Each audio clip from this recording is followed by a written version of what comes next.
Amid concerns over the effectiveness of the ANC to govern South Africa and its internal power struggles, social unrest and deliberate acts of sabotage continue to disrupt South Africa's industries and economy.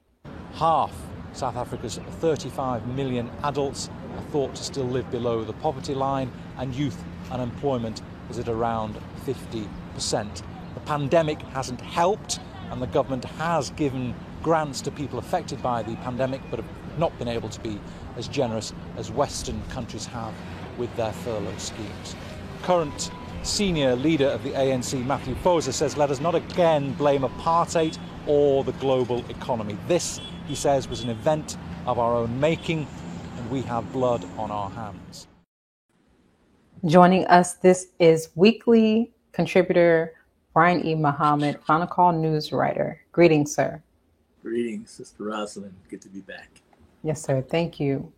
Now, has the ANC outlived its effectiveness and ability to govern South Africa? I'll say this, the ANC came to power in 1994. And I just want to take this opportunity, of course, to correct a number. I said 24 years last week, but it's actually they've been in power for 27 years now. Okay. And they're the first democratically elected government. Before that, it was white settler minority rule who ruled strictly by white supremacy. And so when they came to power, the ANC came to power, they made many promises to the people, of how life would be better, how, it would be a better South Africa under our rule. And of course, everybody believed. Nobody wanted to see the ANC fail. We look at it 27 years later, we have to take an assessment. We have to take an assessment of the party. We have to take an assessment of its leadership. And we have to take an assessment based on the condition of the South African people. And so I don't know if we can say that it outlived its effectiveness. There were many factors to why it could not fulfill what it set out to fulfill, but there are other factors that we have to look at where they should take a self-assessment of themselves. And so I wouldn't say that they outlived it, but certainly they have not fulfilled the promises and the great hope that the world had in the ANC coming to power. Mm-hmm. Now, has the ineffectiveness of the ANC and President Ramaphosa's governance been instrumental in creating a climate for social unrest to take hold in the country? I would say yes. I'm reluctant to blame President Ramaphosa by name because he only came to power himself. He became president in 2018 or 2019. The Nelson Mandela Foundation, which is the foundation that's set up to keep the legacy of Nelson Mandela alive in the world, they said that violence in South Africa has been growing at disturbing levels over the last 2 decades. So this is something that has been happening over time. I just want to read a quote from them because I think it kind of tells the story to the question you asked. The Nelson Mandela Foundation said, there are too many people feeling discarded and in despair. Too many people with nothing to lose.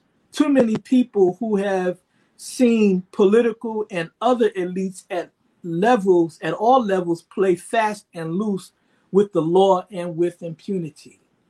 See, when they came to power, white people were in control of the economy, in control of the military, in control of the country. For 400 years or 4 centuries, they've been in control. What we see now is a situation where white people are still in control of the economy in South Africa. But now you have these groupings of filthy rich blacks as well. So now you got a serious class issue going on of serious haves and serious have-nots. And so I would say to that degree, we can say, yes, the ANC government has to take some responsibility again for the lack of distribution of wealth and equality. I'm gonna give you one example. Okay. Land reform. All of the land that white people took in those 4 centuries that they were there, the demand is for the ANC to take that land back from them and give it to its rightful owner, the true Africans, the black people in South Africa. Well, they were reluctant to make that a reality. They made deals where they want to pay white people for the land, and a lot of people with some sense will say, no, don't pay them a dime. They did not pay you for the land, they stole the land. So now you steal my land, now I got to pay you to get my property back. So they got these type of things going on, and frankly, I think that the populace in South Africa, black South Africa, is frankly tired. I think so. Now, was the corruption charges of former President Zuma, who we spoke about just briefly last week, part of an internal power struggle with members of the ANC? Well, I would say partly. I can't say whether he was corrupt or not. I mean, there are those who take the position that he was corrupt. But the charges of corruption and the turn that those charges took, at least when he was forced to leave power in 2018 under the cloud of these corruption charges, we can ask the question to the ANC. Well, what was your motivation? Was it justice to really push out a criminal? Or was it your political infighting within the party, and that was your stick? That was your pretext to get rid of him. Now, again, I'm not claiming he was or was not corrupt. Right.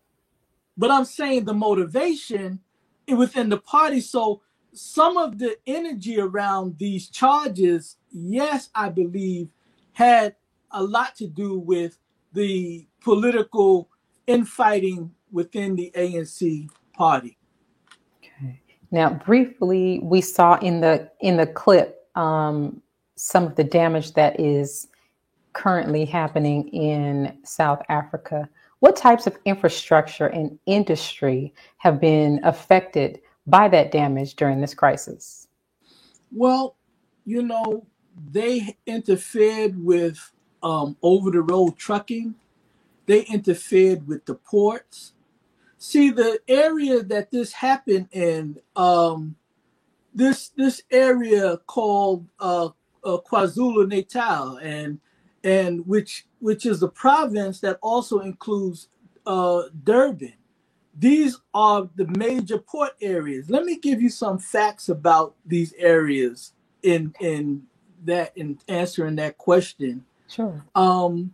It said that one KwaZulu-Natal accounts for 16% of South Africa's gross domestic product, the income, right? The Durban port is among the 3 largest, not just in South Africa, but in Africa. And it handles 31.4 million tons of cargo a year and generates 60% of all South African trade. Now, there's a problem. See, to interfere with that has wider implications, because Durban, if it's generating 60% of all South African trade, that means strategically it has the propensity to disrupt trade or economics in Zimbabwe, Botswana, Zambia, and Malawi, that whole Southern African region. Not to mention other countries that use that port to do business with South Africa. Right. So it's major. It's huge. Is the infrastructure damage and acts of sabotage an indication that South Africa is disintegrating? I would say yes. It appears that South Africa, at the least, the government is unraveling, disintegrating. As far as the infrastructure is concerned, and these things again are designed to disrupt the flow in hopes that it will create more chaos, more mayhem, and that in hopes that the government will collapse. Now, that's what people are saying. So, yeah, there are people who believe that this is very deliberately done for political aims, to disrupt and, at worst, overthrow the government of the ANC. Because it's just, these aren't things that ordinary people out of their dissatisfaction just rise up and disrupt. When we saw the so-called riots, you saw them taking food, you saw them taking things that they needed in their lives. That's different. Right. But ports and blowing up or burning over-the-road trucks, meaning goods being interfered with being distributed throughout the country, that's business. That's politics. That's right. So there is, I would say that there is more than likely, is plausible, I would say, that it was deliberately done, these interferences. Okay. And very quickly, Brother Brian, speaking of the deliberate acts of sabotage, has the deployment of more than 20,000 troops to assist police in quelling the unrest in South Africa been successful at ending the crisis? Well, the crisis, the people in the streets, from what I can see from a distance, has died down. Okay. But what I would like the ANC and the president of South Africa to consider, 20,000 troops on your own people is almost like what white people did, can be likened to what white people did when they were in power, over those decades that they were in power. If so, you may have quelled down the stuff going on in the streets. But what you have to now consider is the condition that is left, the condition that was there before they went into the streets, and the condition that is still there now that have died down. Right. All right, Brother Brian, thank you as always for your insight on this topic, and we look forward to hearing more from you again next week. Thank you, Sister Rosalind. Yes, sir. Let's pause for announcements from our sponsors. Coming up, we will interview Mariam K. Muhammad, founder of the Heal Thy Life Center, a center dedicated to addressing the health condition of women and girls in our communities. We'll be right back. Be a part of the force that powers truth in journalism. Go to nnvnews.com/donate. Worldwide, 24 hours a day, 7 days a week. Download the Final Call Radio app and take us everywhere. On your phone, on your computer, on your tablet, on Instagram, Facebook, and Twitter. You can also log on to finalcall.com and click the Listen Live button, or finalcallradio.com. Final Call Radio, the official voice of the Honorable Minister Louis Farrakhan and the Nation of Islam. Please share your thoughts with us in the comment section below. Follow us on social media at NNV News, and please subscribe to our YouTube channel at National Network View. I am Anissa Muhammad with NNVnews.com.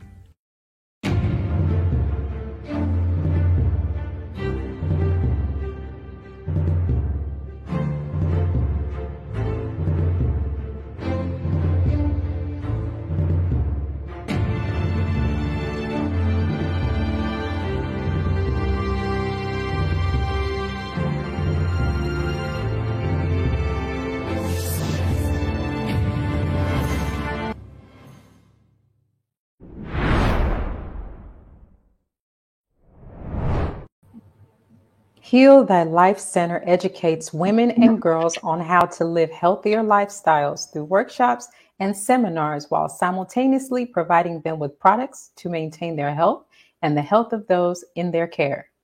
Joining us is founder Mariam K. Muhammad. Greetings, ma'am. Greetings. You are the creator of Heal Thy Life, which is a space where women and girls can obtain healing information. What inspired the creation of this space? I would definitely say it is what was already in me. I don't feel like, some people have stories like I saw this and I knew that was me. I think it was with me all my life. I really think during the creation of my womb, being in my mother's womb, that it's something that God put in me from the beginning. And through my life experiences, it was nurtured and my passion was brewing to heal God's women and girls. So the life experiences, seeing my grandmother do her work, learning more and more about her story, seeing my mother go through sacrifice and pain in her journey, meeting other women in life who went through similar things, doing community outreach with the MGT, all of that played a role in assisting to bring out that passion that God placed in me. Do you feel there's a lack or a void of this type of information or even this type of space for space like yours in today's society? Absolutely. Absolutely. Because I feel like women are treated as if we're a new species to the planet. When it comes to our health, whether mental health, physical health, spiritual health, we're treated as if we're new. The time that it takes to learn how our bodies function is put to the sideline. If you look at the medical industry, we're not a priority. So when you go to the OB-GYN or you get a checkup and they're telling you, oh, you're okay, and you're describing your signs and symptoms and they're trying to tell you it's normal, but it's not normal. Or they're experimenting on us, or everything is always so extreme. I may be having pain in my reproductive system. Oh, she needs a hysterectomy. Like everything, the responses are always so extreme instead of taking the time to learn how our bodies work and giving the proper preventative medicine, as well as the proper care that it takes for us to heal properly. And I do believe that we don't have enough avenues that love us, that care for us, that is willing to take the time that is needed to nurture us. Since we are the nurturers, right. We deserve to be nurtured as well. That's right. And we don't have enough platforms that give women what the Most Honorable Elijah Muhammad's teachings give to us, which is understanding our value, understanding our worth, understanding that no human being can come on this planet unless it comes through the womb of a woman. Right. So knowing that we are a gift to this world, that alone helps with mental health in securing who we are. So I absolutely, of course, love what Allah is blessing me to do with his women and girls. But I definitely do believe we need more platforms and we need more people to love on us and assist us through our healing process. Right. Now, you mentioned the teachings. How have the teachings influenced your own healing? Ooh, it is my foundation. It starts in my DNA. My grandmother, Sister Bernstein Muhammad, was the secretary to Allah in person, Master Farad Muhammad. So he entitled her the reformer. I feel the essence of that reforming when I am going through my healing process, whether it's the healing process from a surgery, whether it's the healing process from verbal abuse that I've been through in my life, physical abuse that I've been through in my life. All of those experiences, I pull on her essence and her energy to heal from that. And when I look at both of my grandparents, her husband was the youngest brother to the Most Honorable Elijah Muhammad, and he took me in as a child, like right underneath his wing. So as a young child, I used to write in his newspaper and things of that nature. But that helped instill faith in me. I truly believe that through the teachings, my faith has become larger than the size of a mustard seed. Mm. And it is because of the foundation I was blessed to have through my family, through watching my mother, like I said, the sacrifices that she made, but she was always praying. She always had faith. She knew a change would come. That example in front of me helped to bring that passion out of me and grow my faith. And when I'm meditating, I think of the words of the Honorable Minister Louis Farrakhan when he stated in Closing the Gap how it takes 8 minutes and 20 seconds for the blood to circulate through the body from the top of your head down to the bottom of your feet, back to the top of your head. Mm-hmm. And my background is in biomedical sciences. So understanding that the blood carries everything that we need, oxygen, nutrients, minerals. But my grandmother always said that the Most Honorable Elijah Muhammad taught that for the physical systems of the body, there's also a spiritual component to every system of the body. So yes. Understanding that my spiritual circulation, I have to focus on that being positive every 8 minutes and 20 seconds throughout the day. It's very important that we let go of that negative energy. And we bring in that positive energy, learning the respiratory system, learning how to breathe spiritually, assist the healing of the physical.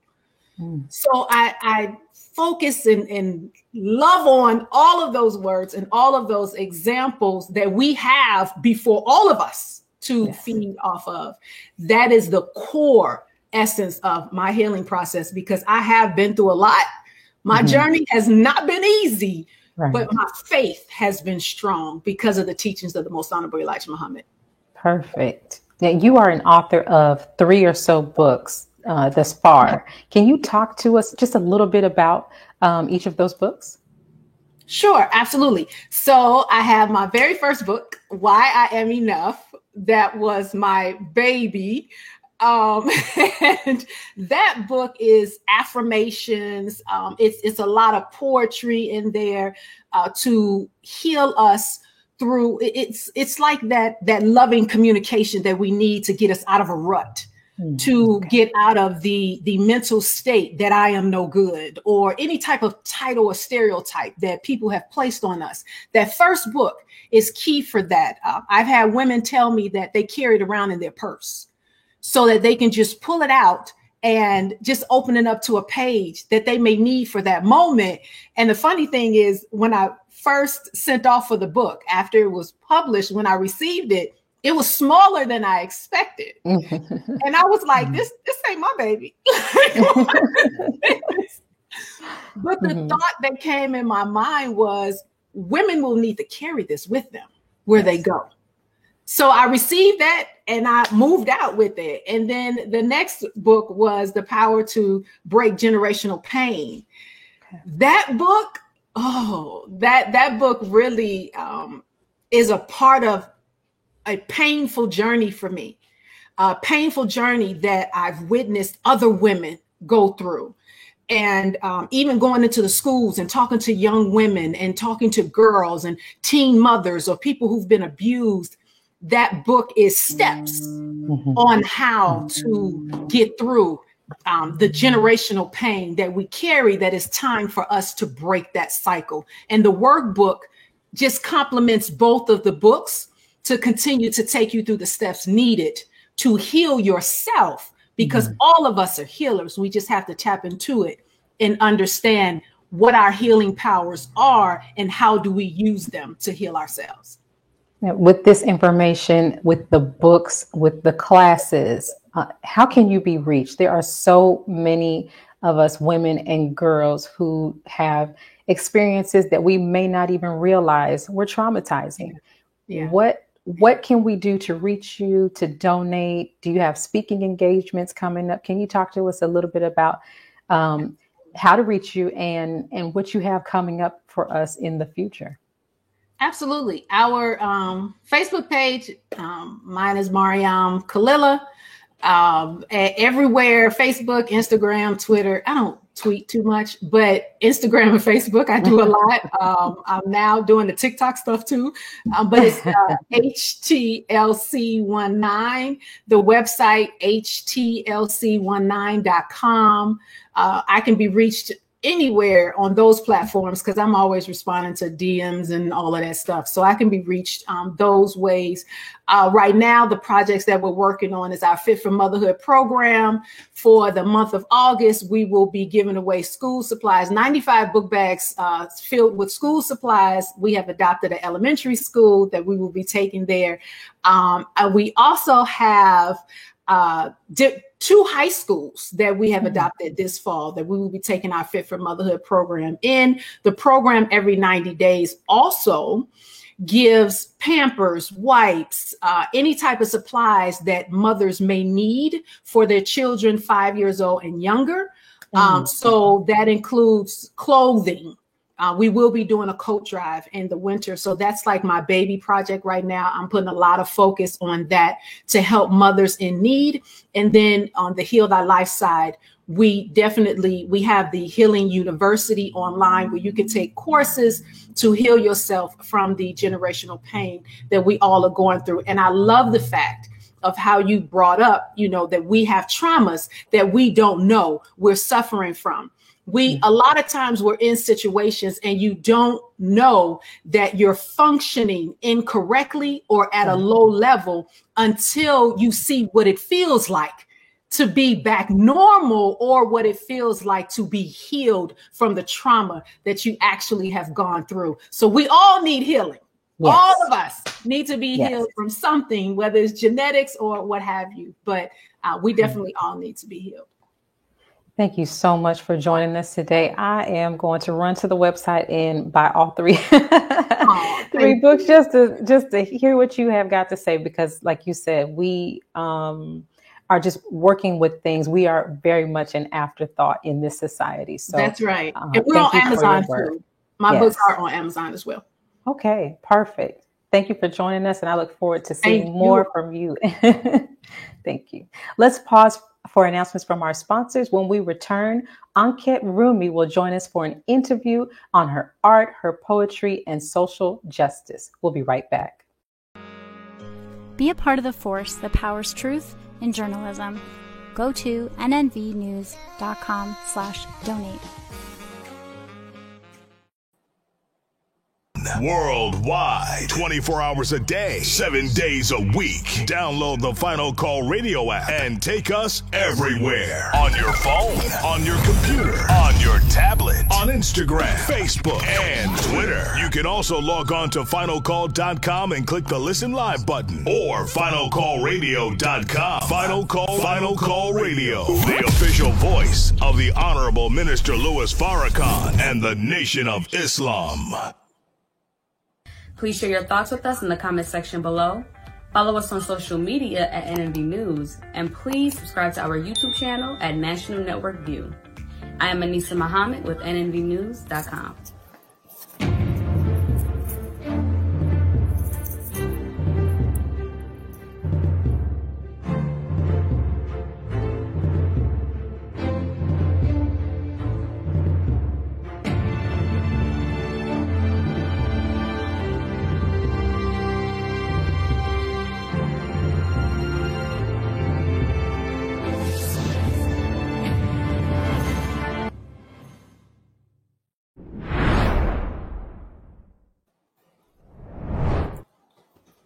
Ankhet Rumi is a poet, podcaster, social activist, and artist. Focusing on her portraits on outstanding revolutionaries, she strives to present each of them in their divine masculine and feminine. Joining us to speak more about her poetry is Ankhet Rumi. Thank you for joining us, ma'am. Thank you. Yes. Can you give us a short overview of what you do and how you came into your purpose? Yes, ma'am. I can give you a short overview. I love history, and I love our history in particular. And I study our history so much. And sometimes I just feel like there's something missing. Like I want to tell our stories in a way that's celebratory and not necessarily so sad. So I focus on people in our history who are traditionally celebrated, for instance, Harriet Tubman. But intricately, we don't really know Harriet. And so I tell our stories in a way that we get to celebrate the full being. It's not just like these little snippets of history that we get, from historical books, I guess, traditional historical books. But just doing like deep research, reading her autobiographies, reading anything written on her in that time when she was alive, and trying to convey just how amazing we are through art and poetry and research. Now, what are some of the things and some of the people who inspire you? I know we were talking about South Africa, so I have to mention Sarah Baartman, who I added to the series, and I made her a saint. And my reasoning is she was kind of taken away from us. She was literally like stolen from us and then made to live a life that she was not happy with. She died at 26. She was known to have been alcoholic. But before that, she was a mother and a wife and a daughter. And both of her parents died fighting the Dutch. Her husband died fighting the Dutch. Her son died of illnesses. She later was sent to Cape Cod and learned 4 languages. I mean, like this, to me, I feel like just the life she led was worthy of us at least wanting to know her a little bit deeper and knowing her as an intellectual and a wife and a mother, not just, referenced as a Hottentot or a Venus Hottentot, or just to tell our stories. So she fascinates me, just knowing, and also that she somehow kept a bit of her dignity in her world. For instance, when she was in France, some biologists wanted to study her female anatomy, and she refused.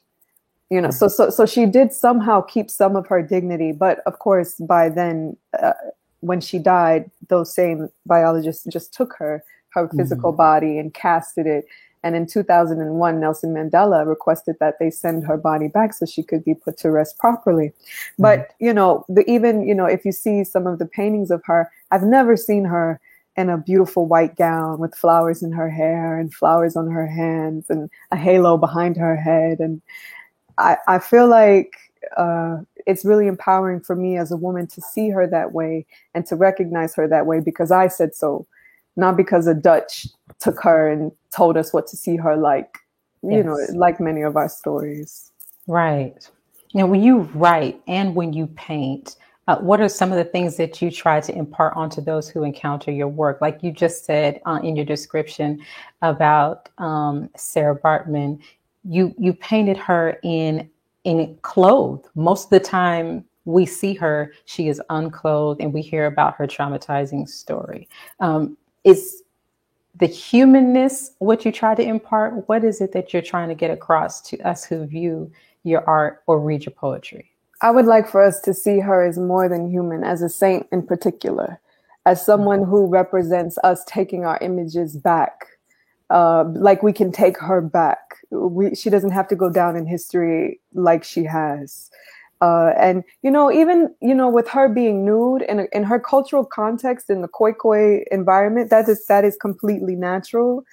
However, in the context of being a circus, in a circus, it's quite shameful. So I would like for someone to see the painting and see her largely famous figure, like recognizably famous figure, but to see her in a beautiful way. Not saying that her being nude is not beautiful, because again, she is culturally, that is where her family's from, South Africa.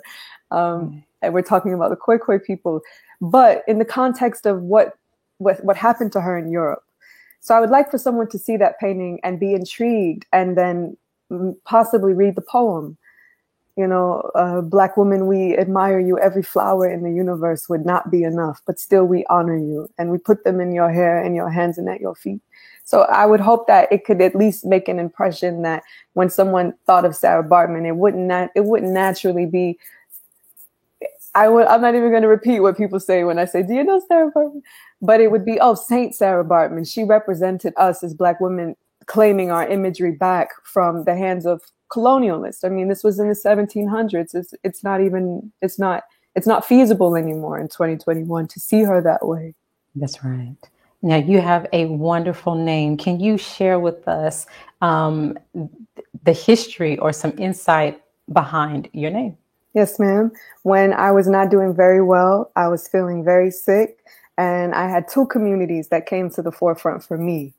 Okay. The Kemetic yoga community in Atlanta, Georgia, who taught me all kinds of breathing techniques. And there's a wonderful instructor named Garu in Atlanta who taught me so much.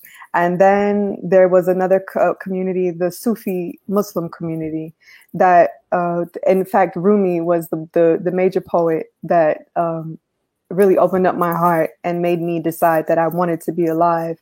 And then from there, a particular teacher named Sheikh Sufi actually gave me the name Rumi when I started studying with them. He said every other thing you say is like a quote from Rumi. Let's just call you Rumi. So the name is in honor of these communities that are traditionally, historically, if you trace them back, Kemetic, African. So again, just another way for me to show my love and homage to our culture.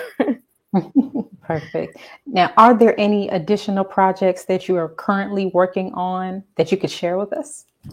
Yes, ma'am. So the Saint Project is an ongoing project. There's so many people in our lineage, our cultural lineage, that we overlooked. Peter Gordon, Serene Saliu. There's revolutionaries that we don't even know the names of, but they have such amazing stories. And I think that they represent the divinity. Like, I hear so much talk about like divine masculine and divine feminine. And when I hear these things, I think that the revolutionary aspect can really be a part of the conversation, because when we talk about divine femininity, we're talking about Nanny of the Maroons. It's not necessarily, like sexy stuff. Right. We're talking about Empress Taitu and Empress Menen. And when we're talking about divine masculine, we're talking about Thomas Sankara, Sheikh Amadou Bamba. So the series, the Saint series, is just a continual series that I'll just continue to be adding. I just finished Haile Selassie and Assata Shakur. So yeah, just a continual addition to telling their stories, painting their pictures. Okay, perfect. Now, how can you be reached, and are donations accepted for your work? Yes, ma'am. I could be reached. My website is my name, Ankhet Rumi. Ankh is just like the Egyptian Ankh, feminine form et, and Rumi, R-U-M-I, at AnkhetRumi.com. Also, my Instagram, Sister Miriam said it earlier, I'm always answering DMs. This is true. So my Instagram, again, is my name, Ankhet Rumi. My YouTube is Ankhet Rumi. My email is ankhetrumi@gmail.com. So any one of those, but my website is really nice. If anyone wanted to see just like a culmination of all the paintings, even ones that we didn't get to talk about. Mm-hmm. Thank you so much for joining us. The work that you and Sister Miriam are doing is wonderful. And I feel like they parallel, whether it's through her classes or through your art and poetry. There's some healing that's taking place in regard to just women and girls, but just the culture overall. So I appreciate you coming on today, and I look forward to seeing more of your wonderful paintings. Thanks for having me. Yes, ma'am. Thank you for joining us today and tuning into National Network View News. Please share your thoughts with us in the comments section below. Follow us on social media at NNV News, and please subscribe to our YouTube channel, NNV News. This is Rosalind Parks for National Network View News. Good night. Be a part of the force that powers truth in journalism. Go to nnvnews.com/donate.